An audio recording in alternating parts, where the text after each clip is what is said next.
Welcome back, Constant Reader. Today we're going to eavesdrop on a little job interview featuring Jack Torrance at the Overlook Hotel.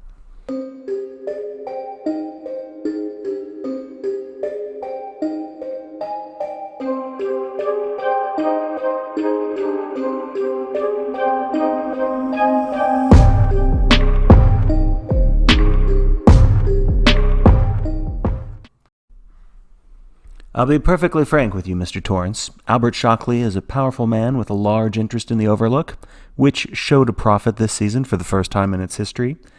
Mr. Shockley also sits on the board of directors, but he is not a hotel man, and he would be the first to admit this. But he has made his wishes in this caretaking matter quite obvious. He wants you hired. I will do so. But if I had been given a free hand in this matter, I would not have taken you on. I don't believe you care much for me, Mr. Torrance. I don't care. Certainly your feelings toward me play no part in my own belief that you are not right for the job. During the season that runs from May 15th to September 30th, the Overlook employs 110 people full-time. One for every room in the hotel, you might say. I don't think many of them like me, and I suspect that some of them may think I'm a bit of a bastard. They would be correct in the judgment of my character. I have to be a bit of a bastard to run this hotel in the manner it deserves. Step around the desk, if you will, Mr. Torrance. We'll look at the hotel floor plans. Top floor, the attic. Absolutely nothing up there now but bric-a-brac. The Overlook has changed hands several times since World War II, and it seems that each successive manager has put everything they don't want up in the attic. I want rat traps and poison bait sewed around in it. Some of the third-floor chambermaids say they've heard rustling noises. I don't believe it, not for a moment, but there mustn't even be that 1 in 100 chance that a single rat inhabits the Overlook Hotel. And, of course, you wouldn't allow your son up in the attic under any circumstances. The Overlook has 110 guest quarters. 30 of them, all suites, are on the third floor here. 10 in the west wing, including the presidential suite, 10 in the center, 10 more in the east wing. All of them command magnificent views. 40 rooms, 30 doubles, and on the first floor, 20 of each. Plus 3 linen closets on each floor and a storeroom, which is at the extreme east of the hotel on the second floor and the extreme west end on the first. Questions? No? Good. Now, lobby. Here in the center is the registration desk. Behind it are the offices. The lobby runs for 80 feet in either direction from the desk. Here in the west wing is the Overlook dining room and the Colorado Lounge. The banquet and ballroom facility is in the east wing. Questions? The basement floor plan is on the boiler room wall. Might not be a bad idea to put some traps down there, too. Just a minute. Now, the Overlook was built in the years 1907 to 1909. The closest town is Sidewinder, 40 miles east of here, over roads that are closed sometime in late October or November until sometime in April. A man named Robert Townley Watson built it, the grandfather of our present maintenance man. Vanderbilts have stayed here, and Rockefellers and Astors and DuPonts. 4 presidents have stayed in the presidential suite: Wilson, Harding, Roosevelt, and Nixon. But it proved too much for Mr. Watson, and he sold the hotel in 1915. It was sold again in 1922, 1929, in 1936. It stood vacant until the end of World War II, when it was purchased and completely renovated by Horace Derwent, millionaire, inventor, pilot, film producer, and entrepreneur. Yes, everything he touched seemed to turn to gold, except the Overlook. He funneled over $1 million into it before the first post-war guest ever stepped through its doors, turning a decrepit relic into a showplace.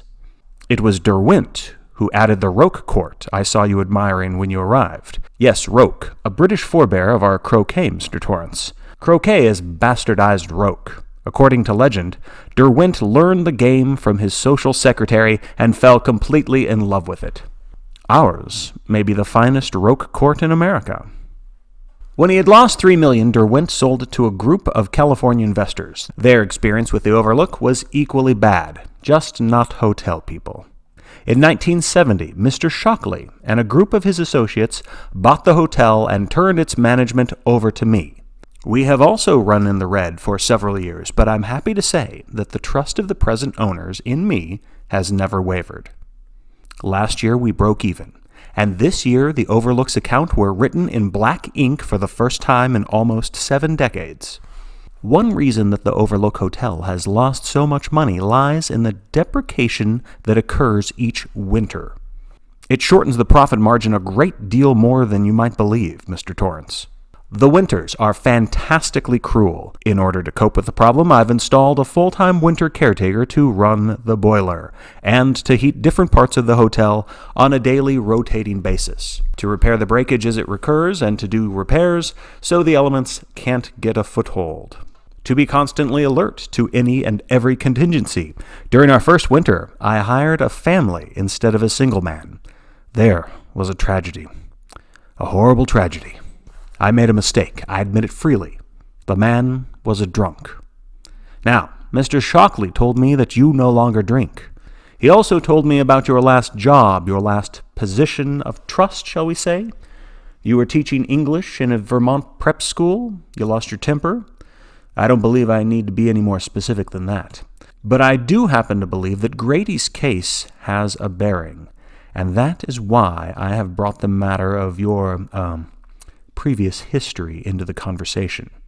During the winter of 70-71, after we had refurbished the Overlook, but before our first season, I hired this unfortunate man named Delbert Grady. He moved into the quarters you and your wife and son will be sharing.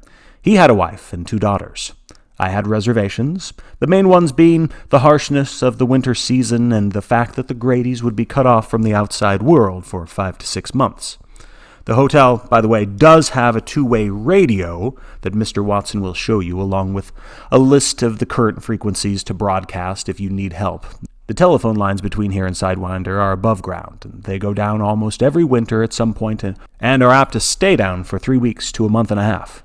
There is a snowmobile in the equipment shed, but suppose your son or your wife tripped on the stairs and fractured his or her skull, Mr. Torrance. Would you think the place was cut off then?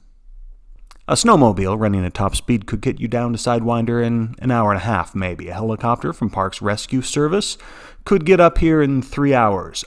In a blizzard, it would never even be able to lift off, and you couldn't hope to run a snowmobile at top speed, even if you dared to take a seriously injured person out into temperatures that might be 25 below or 45 below, if you added in the wind chill. In the case of Grady, I reasoned, much as Mr. Shockley seems to have done in your case, solitude can be damaging in itself. Better for the man to have his family with him. If there was trouble, I thought, the odds were very high that it would be something less urgent than a fractured skull or an accident with one of the power tools or some sort of convulsion. A serious case of the flu, pneumonia, broken arm, even appendicitis. Any of those things would have left enough time. I suspect that what happened came as a result of too much cheap whiskey, of which Grady had laid in a generous supply, unbeknownst to me, and a curious condition which the old-timers call cabin fever. Do you know the term? Yes, I suppose you do. Well, he killed them, Mr. Torrance, and then committed suicide. He murdered the little girls with a hatchet, his wife with a shotgun, and himself the same way. And his leg was broken, undoubtedly so drunk he fell down the stairs. And no, he was not a high school graduate. I thought, shall we say, a less imaginative individual would be less susceptible to the rigors, the loneliness. But perhaps you're right.